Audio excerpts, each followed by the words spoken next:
They ran down through the ravine at a swift rush, all laughing, jostling, all elbows and ankles, all steamy snort and roustabout, to stop in collision when Tom Skelton stopped and pointed up the path. "There," he whispered.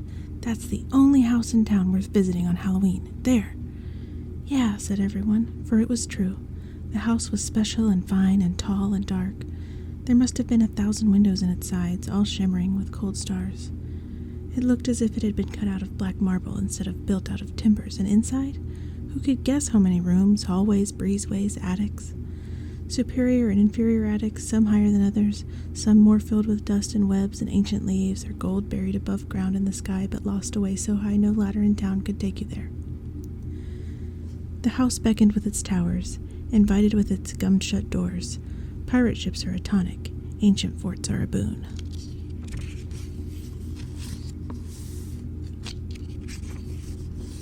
But a house, a haunted house, on All Hallows Eve? 8 small hearts beat up an absolute storm of glory and approbation. "Come on." But they were already crowding up the path, until they stood at last by a crumbling wall, looking up and still farther up, at the great tomb-yard top of the house. For that's what it seemed. The high mountain peak of the mansion was littered with what looked like black bones or iron rods, and enough chimneys to choke out smoke signals from 3 dozen fires on sooty hearths hidden far below, in the dim bowels of this monster place. With so many chimneys, the roof seemed a vast cemetery, each chimney signifying the burial place of some old god or fires, or enchantress of steam, smoke, and firefly spark. Even as they watched, a kind of bleak exhalation of soot breathed up out of some 4 dozen flues, darkening the sky still more and putting out some few stars. "Boy," said Tom Skelton, "Pipkin sure knows what he's talking about." "Boy," they all agreed. They crept along a weed-infested path toward the crumpled front porch. Tom Skelton, alone, itched his bony foot up on the first porch step. The others gasped at his bravery. So, now, finally in a mob, a compact mass of sweating boys moved up on the porch amid fierce cries of the planks underfoot and shudderings of their bodies. Each wished to pull back, swivel about, run, but found himself trapped against the boy behind or in front or to the side. So, with a pseudopod thrust out here or there, the amoebic form, the large perspiration of boys leaned and made a run, and a stop to the front door of the house, which was as tall as a coffin and twice as thin. They stood there for a long moment, various hands reaching out like the legs of an immense spider as if to twist that cold knob, or reach up for the knocker on that front door. Meanwhile, the wooden floorings of the porch sank and wallowed beneath their weight, threatening at every shift of proportion to give way and fling them into some cockroach abyss beneath. The planks, each tuned to an A or an F or a C, sang out their uncanny music as heavy shoes scraped on them, and if there had been a time, and if it were noon, they might have danced out a cadaver's tune or a skeleton's rigadoon, for who can resist an ancient porch which, like a gigantic xylophone, only wants to be jumped on to make music. But they were not thinking this. Henry Hank Smith, for that's who it was, hidden inside his black witch's costume, cried, "Look!" And all looked at the knocker on the door. Tom's hand trembled out to touch it. "A Marley knocker." "What?" "You know, Scrooge and Marley, A Christmas Carol," whispered Tom. And indeed the face that made up the knocker on the door was the face of a man with a dread toothache, his jaw bandaged, his hair askewed, his teeth prolapsed, his eyes wild, dead as a doornail. Marley, friend of Scrooge, inhabitor of lands beyond the grave, doomed to wander this earth forever until— "Knock," said Henry Hank. Tom Skelton took hold of old Marley's cold and grizzled jaw, lifted it, and let it fall. All jumped at the concussion. The entire house shook, its bones ground together. Shades snap-furled up so that windows blinked wide their ghastly eyes. Tom Skelton cat-leaped to the porch rail, staring up. On the rooftop, weird weathercocks spun. 2-headed roosters whirled in the sneezed wind. A gargoyle on the western rim of the house erupted twin snorts of rain-funneled dust, and down the long snaking serpentine rain-spouts of the house, after the sneeze had died and the weathercock ceased spinning, vagrant wisps of autumn leaf and cobwebs fell gusting out onto the dark grass. Tom whirled to look at the faintly shuddering windows. Moonlit reflections trembled in the glass like schools of disturbed silver minnows. Then the front door gave a shake, a twist of its knob, a grimace of its marley knocker, and flung itself wide. The wind made by the suddenly opening door almost knocked the boys off the porch. They seized one another's elbows, yelling. Then the darkness within the house inhaled. A wind sucked through the gaping door. It pulled at the boys, dragging them across the porch. They had to lean back so as to not be snatched into the dark, deep hall. They struggled, shouted, clutched the porch rails, but then the wind ceased. Darkness moved within darkness. Inside the house, a long way off, someone was walking toward the door. Whoever it was must have been dressed all in black, for they could see nothing but a pale white face drifting on the air. An evil smile came and hung in the doorway before them. Behind the smile, a tall man hid in shadow. They could see his eyes now, small pinpoints of green fire and little charred pits of sockets looking out at them. "Well," said Tom, trick or treat?" "Trick," said the smile in the dark. "Treat." "Yes, sir." The wind played a flute in the chimney somewhere, an old song about time and dark and far places. The tall man shut up his smile like a bright pocket knife. "No treats," he said, "only trick." The door slammed. The house thundered with showers of dust. Dust puffed out of the rainspouts again in fluffs like an emergence of downy cats. Dust gasped from open windows. Dust snorted from the porch boards under their feet. The boys stared at the locked, shut-fast front door. The marley knocker was not scowling now, but smiling an evil smile. "What's he mean?" said Tom. "No treats, only tricks." Backing off around the side of the house, they were astonished at the sounds it made. A whole rigmarole of whispers, squeaks, creaks, wails, and murmurs in the night wind was careful to let the boys hear them all. With every step they took, the great house leaned after them with soft groans. They rounded the far side of the house and stopped, for there was a tree. And it was such a tree that they had never seen in all their lives. It stood in the middle of the vast yard behind a terribly strange house.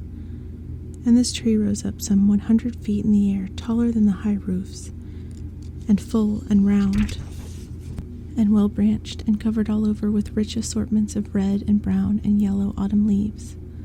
"But," whispered Tom, "oh look, what's up in that tree?" For the tree was hung with a variety of pumpkins of every shape and size and a number of tints and hues of smoky yellow and bright orange. "A pumpkin tree," someone said. "No," said Tom. The wind blew among the high branches and tossed their bright burdens softly. "A Halloween tree," said Tom, and he was right. The pumpkins on the tree were not mere pumpkins. Each had a face sliced in it. Each face was different. Every eye was a stranger eye. Every nose was a weirder nose.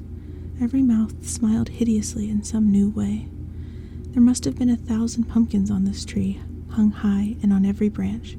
1,000 smiles, 1,000 grimaces, and twice times 1,000 glares and winks and blinks and leerings of fresh-cut eyes. As the boys watched, a new thing happened. The pumpkins began to come alive. One by one, starting at the bottom of the tree, and the nearest pumpkins, candles took fire within the raw interiors. This one, and then that, and this, and then still another, and on up and around, 3 pumpkins here, 7 pumpkins still higher, a dozen clustered beyond, 100, 500, 1,000 pumpkins lit their candles, which is to say, brightened up their faces, showed fire in their square or round or curiously slanted eyes. Flame guttered in their toothed mouths, sparks leaped out their ripe-cut ears, and from somewhere 2 voices, 3 or maybe 4 voices whispered and chanted a kind of sing-song or an old sea shanty of the sky and time and the earth turning over into sleep. The rain spouts blew spider dust. "It's big. It's broad." A voice smoked from rooftop chimney. "It's broad. It's bright. It fills the sky all Hallows Night." From open windows somewhere, cobwebs drifted. "The strangest sight you've ever seen, the monster tree on Halloween." The candles flickered and flared. The wind crooned in, the wind crooned out the pumpkin mouths, tuning the song. The leaves have burned to golden red, the grass is brown, the old year dead, but hang the harvest high, O sea, the candle constellations on the Halloween tree. Tom felt his mouth stir like a small mouse wanting to sing. The stars they turn, the candles burn, and the mouse leaves scurry on the cold wind born. And a mob of smiles shine down on thee from the gourds hung high on the Halloween tree. The smile of the witch and the smile of the cat, the smile of the beast, the smile of the bat, the smile of the reaper taking his fee, all cut and glimmer on the Halloween tree. Smoke seemed to sift from Tom's mouth. Halloween tree. All the boys whispered it. Halloween tree. And then there was silence. And during the silence, the last of the triples and quadruples of All Hallows Tree candles were lit in titanic constellations, woven up through the black branches and peeking down through the twigs and crisp leaves. And the tree had now become one vast, substantial smile. The last of the pumpkins now were lit. The air around the tree was Indian summer breathing warm. The tree exhaled sooty smoke and raw pumpkin smell upon them. "Gosh," said Tom Skelton. "Hey, what kind of place is this?" asked Henry Hank, the witch. "I mean, first the house, that man, no treats, only tricks, and now? I never saw a tree like this in my life. Like a Christmas tree, only bigger, and all those candles and pumpkins. What's it mean? What's it celebrate?" "Celebrate?" a vast voice whispered somewhere, perhaps in a chimney soot billows, or perhaps all the windows of the house opened like mouths at the same moment behind them, sliding up, sliding down, announcing the word, "Celebrate," with breathings out of darkness. "Yes," said the gigantic whisper which trembled the candles and the pumpkins. "Celebration." The boys leaped around, but the house was still. The windows were closed and brimmed with pools of moonlight. "Last one in's an old maid," cried Tom suddenly, "and a bawn of leaves laying waiting like old fire's old gold." And the boys ran and dived at that huge, lovely pile of autumn treasure. And in the moment of diving, about to vanish beneath the leaves in crisp swarms, yelling, shouting, shoving, falling, there was an immense gulp of breath, a seizing in of air. The boys yelped, pulled back as if an invisible whip had struck them, for coming up out of the pile of leaves was a bony white hand, all by itself, and following it, all smiles, hidden one moment, but now revealed as it slid upward, was a white skull.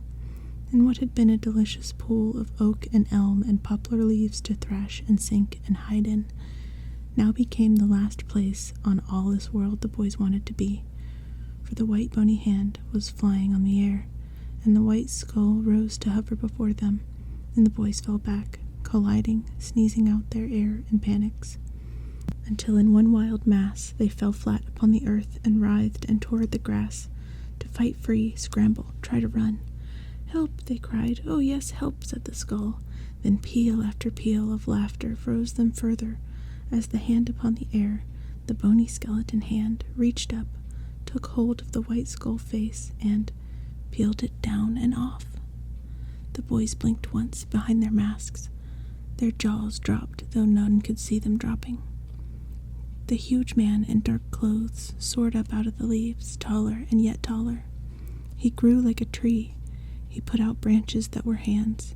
He stood framed against the Halloween tree itself, his outstretched arms and long white bony fingers festooned with orange globes of fire and burning smiles. His eyes were pressed tight as he roared his laughter. His mouth gaped wide to let an autumn wind rush out. "Not treat, boys, no, not treat, trick, boys, trick, trick." And they lay there waiting for an earthquake to come, and it came. The tall man's laughter took hold of the ground and gave it a shake. This tremor passed through their bones, came out their mouths, and it came out in the form of still more laughter. They sat up amid the ruins of the thrashed-about leaf pile, surprised. They put their hands to their masks to feel the hot air leaping out in small gusts of echoing mirth. Then they looked up at the man as if to verify their surprise. Yes, boys, that was a trick. You'd forgotten? No, you never knew. And he leaned against the tree, finishing out his fits of happiness, shaking the trunk, making the 1,000 pumpkins shiver, and the fires inside to smoke and dance. Warmed by their laughter, the boys got up to feel their bones and see if anything was broken. Nothing was. They stood in a small mob under the Halloween tree waiting, for they knew this was only the beginning of something new and special and grand and fine. "Well," said Tom Skelton. "Well, Tom," said the man. "Tom?" cried everyone else. "Is that you?"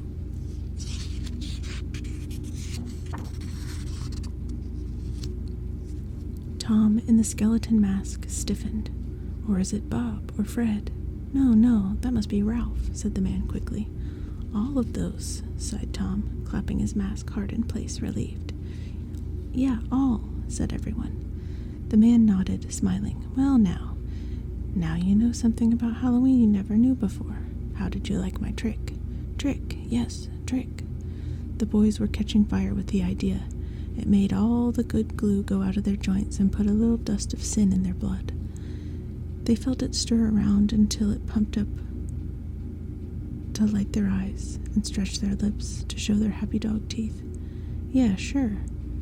"Is this what you used to do on Halloween?" asked the witch boy. "This and more, but let me introduce myself. Moundshroud is the name. Carapace, clavicle, Moundshroud. Does that have a ring, boys? Does it sound for you?" "It sounds," the boys thought. Oh, it sounds. Moundshroud. "A fine name," said Mr. Moundshroud, giving it a full sepulchral night church sound. "And a fine night, and all the deep, dark, wild, long history of Halloween waiting to swallow us whole." "Swallow us?" "Yes," cried Moundshroud. "Lads, look at yourselves. Why are you, boy, wearing that skull face, and you, boy, carrying a scythe, and you, lad, made up like a witch, and you. He thrust his bony finger at each mask. "You don't know, do you? You just put on those faces and old mothball clothes and jump out, but you don't really know, do you?" "Well," said Tom, a mouse behind his skull-white muslin. No?" "Yeah," said the devil boy. "Come to think of it, why am I wearing this?" He fingered his red cloak and sharp rubber horns and lovely pitchfork. "And me this," said the ghost, trailing its long white graveyard sheets. And all the boys were given to wonder and touched their own costumes and refit their own masks. "Then wouldn't it be fun for you to find out?" asked Mr. Moundshroud. "I'll tell you. No, I'll show you, if only there was time." "It's only 6:30. Halloween hasn't even begun," said Tom in his cold bones. "True," said Mr. Moundshroud. "All right, lads, come along." He strode. They ran. At the edge of the deep, dark night ravine, he pointed over the rim of the hills and the earth, away from the light of the moon, under the dim light of strange stars. The wind fluttered his black cloak, and the hood that half shadowed and now half revealed his almost fleshless face. "There, do you see it, lads?" "What?" "The undiscovered country, out there. Look long, look deep, make a feast. The past, boys, the past. Oh, it's dark, yes, and full of nightmare. Everything that Halloween ever was lies buried there. Will you dig for bones, boys? Do you have the stuff?"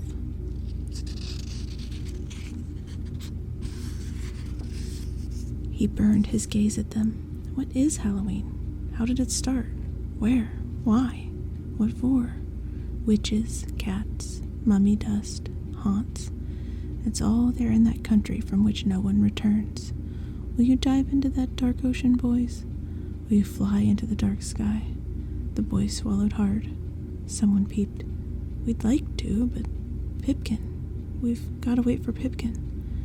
"Yeah, Pipkin sent us to your place. We couldn't go without him." As if summoned in this instant, they heard a cry from the far side of the ravine. "Hey, here I am," called a frail voice. They saw his small figure standing with a lit pumpkin on the far ravine ledge. "This way," they all yelled. "Pipkin, quick. Coming, was the cry. I don't feel so good, but I had to come. Wait for me. They saw his small figure run down the middle of the ravine on the path. Oh, wait, please wait. The voice began to fail. I don't feel well. I can't run. Can't. Pipkin, everyone shouted, waving from the edge of the cliff. His figure was small. There were shadows mixed everywhere. Bats flew, owls shrieked, night ravens clustered like black leaves in trees. The small boy, running with his lit pumpkin, fell. Oh, gasped Moundshroud. The pumpkin light went out. Oh, gasped everyone. Light your pumpkin, Pip, light it, shrieked Tom. He thought he saw the small figure scrabbling in the dark grass below, trying to strike a light. But in that instant of darkness, the night swept in. A great wing folded over the abyss. Many owls hooted, many mice scampered and slithered in the shadows. A million tiny murders happened somewhere. Light your pumpkin, Pip. Help, wailed his sad voice. 1,000 wings flew away. A great beast beat the air somewhere like a thumping drum. The clouds, like gauzy scenes, were pulled away to set a clean sky. The moon was there, a great eye. It looked down upon an empty path. Pipkin nowhere to be seen. Way off, toward the horizon, something dark frittered and danced and slithered away in the cold star air. Help! Help! Wailed a fading voice. Then it was gone. Oh, mourned Moundshroud, this is bad. I fear something has taken him away. Where? Gibbered the voice, cold. To the undiscovered country, the place I wanted to show you, but now. You don't mean that thing in the ravine? It, or him, or whatever, that something was death? Did he grab Pipkin and run? Borrowed is more like it, perhaps to hold him for ransom, said Moundshroud. Can death do that? Sometimes, yes. Oh gosh, Tom felt his eyes water. Pip, tonight, running slow, so pale. Pip, you shouldn't have come out, he shouted at the sky, but there was only wind there and white clouds floating like old spirit fluff and a clear river of wind. They stood, cold, shivering. They looked off to where the dark something had stolen their friend. So, said Moundshroud, all the more reason for you to come along, lads. If we fly fast, maybe we can catch Pipkin. Grab his sweet Halloween corn candy soul, bring him back, pop him in bed, toast him warm, save his breath. What say you, lads? Would you solve 2 mysteries in one? Search and seek for lost pumpkin and solve Halloween, all in one fell dark blow? They thought of All Hallows Night, and the billion ghosts wandering the lonely lanes in cold winds and strange smokes. They thought of Pipkin, no more than a thimbleful of boy and sheer summer delight, torn out like a tooth and carried off on a black tide of web and horn and black soot. And almost as one they murmured, yes. Moundshroud sprang. He ran. He pummeled. He pushed. He raved. Quick now, along this path, up this rise, along this road, the abandoned farm, over the fence, alley-oop. They leaped the fence running and stood behind a barn that was frosted over with old circus posters, with banners tattered by wind pasted here 30, 40, 50 years back. Circuses passing through had left patches and swatches of themselves 10 inches thick. A kite, boys! Build a kite, quick!